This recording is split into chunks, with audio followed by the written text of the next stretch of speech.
Hi, and welcome to Messie Goes Wild. I'm Messie, and this is the segment where I will be doing a tarot reading. If you're new here, welcome, and I hope that you enjoyed today's video.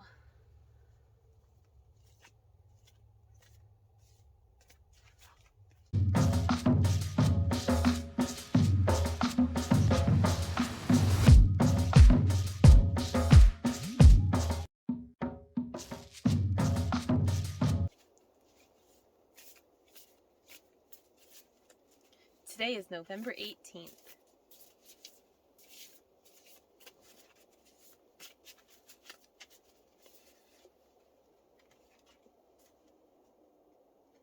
Four of Wands. It's time for a celebration. You've worked hard and are entitled to some relaxation and fun. Your project has come to a successful completion, and now you can feel a great sense of pride and happiness. Release yourself from situations that feel burdensome. Expand your social life. You deserve to have a little fun. Important events such as engagement, marriage, or even moving in together is likely. It's a time of stability and peacefulness. Hi, and welcome to Messie Goes Wild. I'm Messie, and this is a segment where we will be discovering mysteries of the unexplained. This one is titled Memory Lapse. Dr. Lawrence Leshan, a psychologist who has written extensively on meditation and paranormal phenomena, published the following letter to the International Journal of Parapsychology in 1968.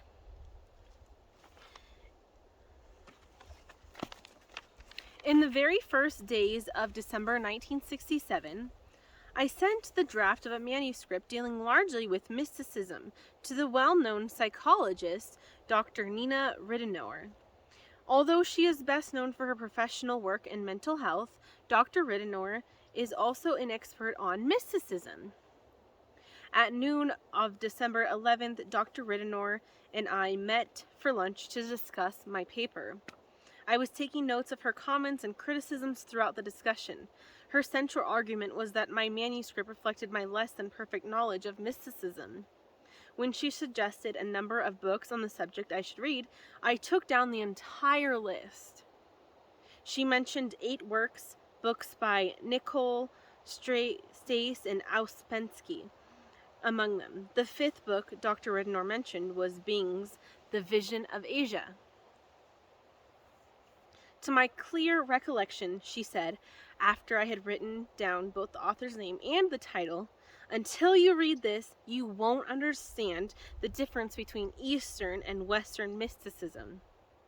Although I did not record this particular comment of hers, I can still hear her voice saying precisely these words, and my notes contain the reference with a check mark after it. Dr. Ridenour's comment had impressed me, for the differences between Eastern and Western mysticism are crucial to the idea that I have been trying to explore.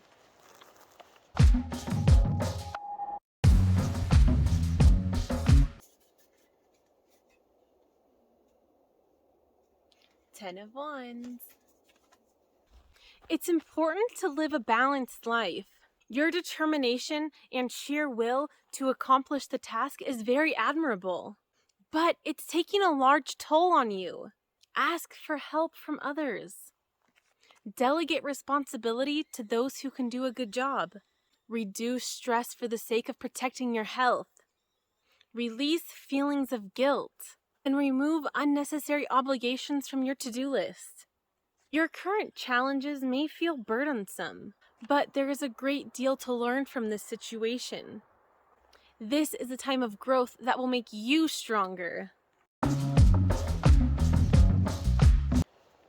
Consequently, I went straight from our luncheon meeting to the library of Parapsychology Foundation to see whether they had this book, but they did not. From the foundation, I went directly to the Library of Union Theological Seminary to find the book, again without success. That evening, on my way home, I was in a hurry as I was late. Yet on sheer impulse, I took a route I had never taken before, because it is about 50 paces longer. Pausing for a moment at a traffic light next to a trash basket, my eye was caught by a book lying on the ground. Prompted by idle curiosity, I bent down and picked it up. The volume I held in my hand was entitled The Vision of Asia, and the author's name was L.A. Cramner Bing.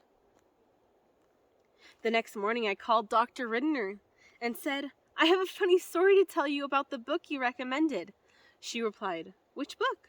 I said, "The Vision of Asia by Bing." "I never heard of it," she answered. And there, as Kipling would put it, the matter rests. Dr. Ridner, who was a serious and highly responsible person, is quite clear about the fact that she does not remember ever having heard of the book until I mentioned it to her. I have the book, a library copy removed from the Columbia University, and my notes taken as she was talking, including the reference to the book. I must say that I am unable to classify this experience into any general category. Dang, that's crazy. That's so cool. I love to hear stories like this. That is so amazing. Like, how did this happen then? Who knows? That's it for this episode of Mysteries of the Unexplained. Don't forget to like this video and subscribe for notifications. And also comment down below if you guys have any mysteries of the unexplained to tell me. If you have any crazy, cool stories like this one. I like to hear stories like that. Thanks for watching. Nine of Swords. Your worry is unnecessary. The worst case scenarios you're playing over and over in your mind are unlikely to come true. Free yourself from this form of self-punishment by turning to the power of positive thinking. Release all your feelings of regret and anxiety or even guilt. Refocus your thoughts on the outcomes you're hoping for.